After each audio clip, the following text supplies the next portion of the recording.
सलाम का नजराना पेश किया।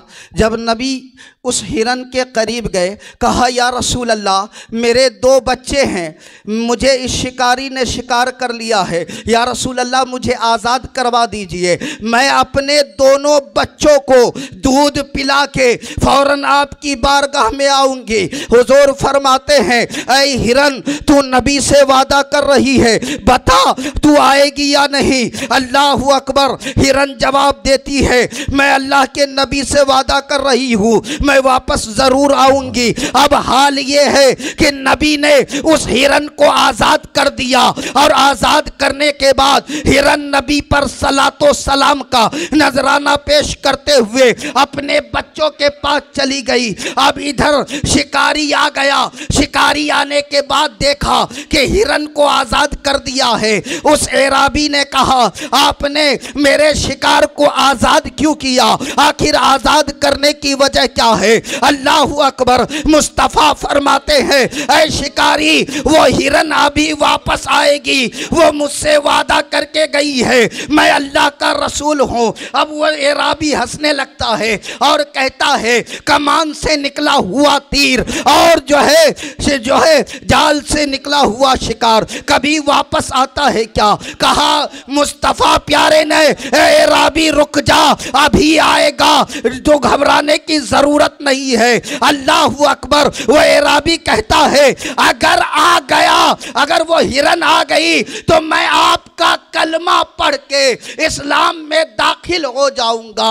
अभी शिकारी की जुबान से अल्फाज खत्म न हुए थे, इतने में वो हिरनी अपने दोनों बच्चों को लेकर नबी की बारगाह में सलातो सलाम पढ़ते हुए हाजिर हो गई। अब हाल ये है, ये एराबी नबी का मुंह देख रहा था। मुस्तफ़ा ने फरमाया, एराबी देख, तेरा एक शिकार गया था, अब 3 शिकार वापस आ रहा है, क्योंकि हिरन को मालूम है कि ये किसी और से वादा नहीं बल्कि अल्लाह के रसूल से वादा किया। सुभान अल्लाह। नारे तकबीर, नारे रिसालत, इल्म गैबे मुस्तफ़ा, इल्म गैबे मुस्तफ़ा। सुभान अल्लाह। हज़रत बहुत अच्छी। किससे वादा किया है? अल्लाह के नबी से। एराबी ने फौरन मुस्तफ़ा के कदमों में गिरा, कलमा पढ़ा और इस्लाम में दाखिल हो गया। ये कहते हैं नबी को किसी चीज़ का अख्तियार ही नहीं, ये खुद बेअख्तियार है, और कहते हैं कि नबी को अख्तियार ही नहीं, ये खुद बेअख्तियार है। और मेरे नौजवानों, आप नमाज से बहुत गाफिल रहते हो। अमल के मैदान में वही मौलवी सबसे बड़ा है जो वहाबियों के ख़िलाफ़ बोले, जो देवबंदियों के ख़िलाफ़ बोले, जो कादियानियों के ख़िलाफ़ बोले, वही मौलवी बड़ा है। अगर कोई नमाज के ताल्लुक़ से, रोज़े के ताल्लुक़ से, हज और ज़कात के ताल्लुक़ से बोल दे तो तुम्हारे नज़दीक वो मौलवी की कोई अहमियत है ही नहीं। हुज़ूर फरमाते हैं, क़ुर्रतु ऐनी बिकाफ़िस सलाह, नमाज मेरे आँखों की ठंडक है। ये निज़ाम शम्स किसको कहते हैं मालूम है? सूरज को। सिर्फ 10 मिनट लूँगा। हुज़ूर सुल्तान मिल्लत, खलीफा हुज़ूर मुफ्ती आज़म व हुज़ूर ताजुश शरिया हमारे और आपके दरमियान जलवागर हैं। कभी इतना खूबसूरत, इतना हसीनो जमील चेहरा किसी का देखा है? वो तो 40 दिन के लिए जाते हैं तो पता नहीं क्या लगा लेते हैं कि इतना इतना काला कर लेते हैं, लगता है इससे बड़ा कोई नमाजी है ही नहीं।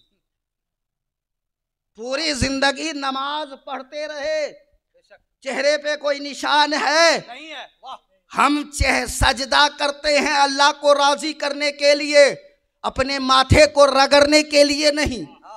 40 दिन में इतना रगड़ते हैं कि वाइट पेशानी भी काली हो जाती है, इतना रगड़ते हैं। और जिसकी पेशानी काली ना हो वो तावा गरम करके चिपका लेते हैं कि जिंदगी भर काली रहे, जिंदगी भर काली रहे। निज़ाम शम्स कहते हैं सूरज को। किसे? सूरज। सबसे पहले फजर की आज़ान कहाँ होती है? इंडोनेशिया में, फिर उसके बाद मलेशिया में, फिर बांग्लादेश में, फिर पाकिस्तान में, फिर हिंदुस्तान में इस तरह करते जाइए। अभी यहाँ रात है, अमेरिका में क्या है? दिन है। बताइए, एक सेकंड जो टाइम का एक सेकंड होता है ना, ऐसा भी खाली नहीं है कि जिसमें अजान या नमाज ना होती हो। अभी यहां रात है, अमेरिका में दिन है।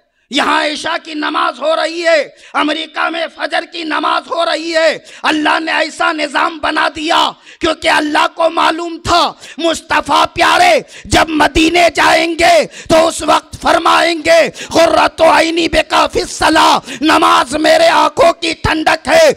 न सूरज को इस तरह कर दो कि हर वक्त, हर घड़ी, हर सेकंड, हर मिनट नमाज होती रहे और मुस्तफ़ा के आंखों की ठंडक पहुंचती, सुभान अल्लाह, सुभान अल्लाह, सुभान पहुंचती रहे। अब हाल ये है, अमीरुल मोमिनीन का ज़माना है, हज़रत उमर फारूक का ज़माना, खलीफाए दोम है।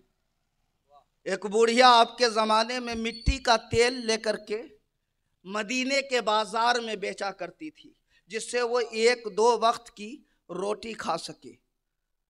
मिट्टी का तेल जिसे घासलेट कहते हैं, लेकर के वो मदीना की गलियों में, एक दिन पाँव में ठोकर लगने की वजह से बूढ़िया गिर गई और उसके मिट्टी का तेल पूरा जमीन ने जज्ब कर लिया, जमीन पी गई पूरे तेल को।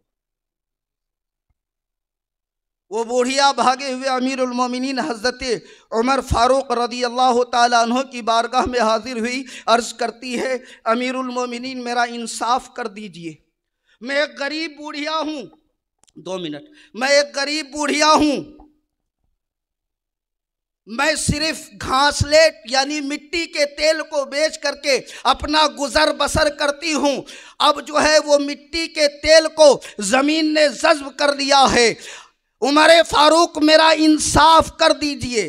अमीरुल मोमिनीन फरमाते हैं, अपने ग़ुलाम से इस बूढ़िया को बैतुल माल का तेल दे दो, बैतुल माल में से तेल दे दो। बूढ़िया कहती है, अमीरुल मोमिनीन मुझे बैतुल माल का तेल नहीं चाहिए, मुझे अपना तेल वापस चाहिए। अल्लाहु अकबर। अमीरुल मोमिनीन अपने ग़ुलाम से कहते हैं, ऐ ग़ुलामो जाओ देखो, अगर मेरे घर के चिराग में अगर मिट्टी का तेल हो तो इस बूढ़िया को दे देना।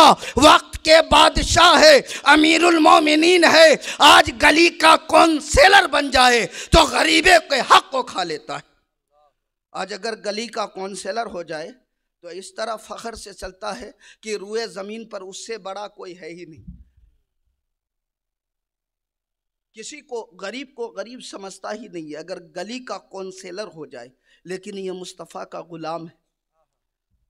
अपने गुलाम से कहता है, देखो अगर मेरे घर के चिराग में अगर मिट्टी का तेल हो तो इस बूढ़िया को दे देना।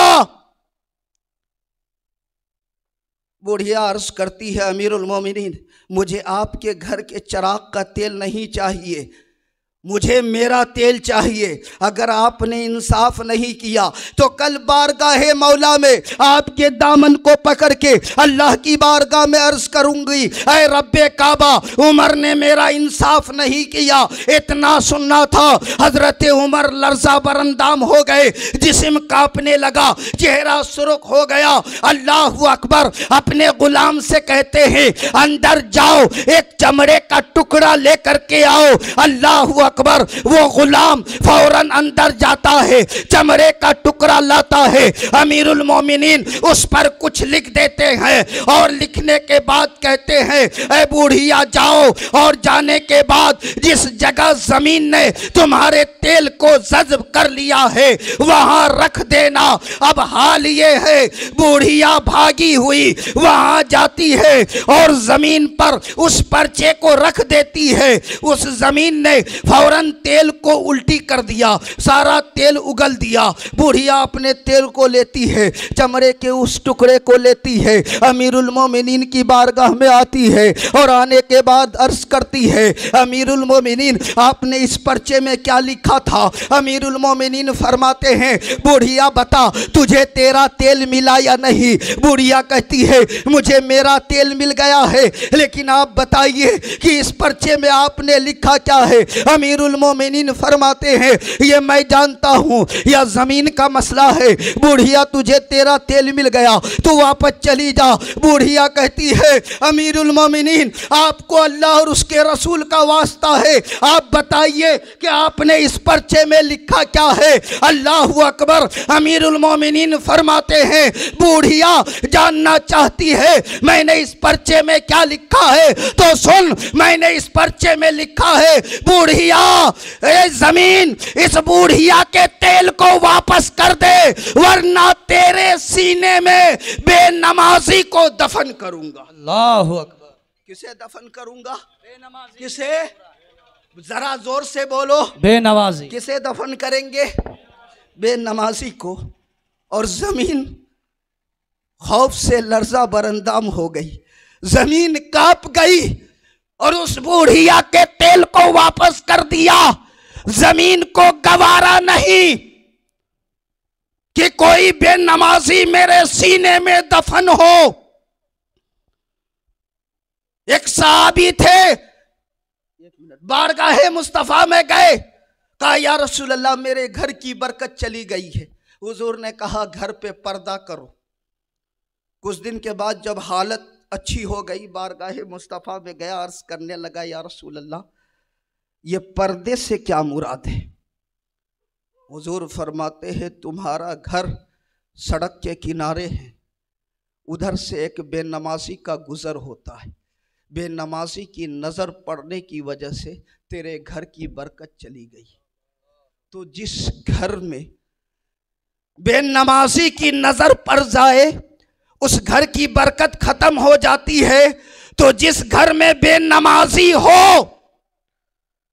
जिस घर में बेनमाजी हो, तो फिर वहां बरकतें होगी वहां बरकतें नहीं ना। तो इसलिए नमाज की पाबंदी करो। अब बिला ताखीर अस्तगफिरुल्लाह रब्बी मिन कुल्लि ज़ंबि व अतूबु इलैहि, ला इलाहा इल्लल्लाहु मुहम्मदुर रसूलुल्लाह सल्लल्लाहु अलैहि वसल्लम।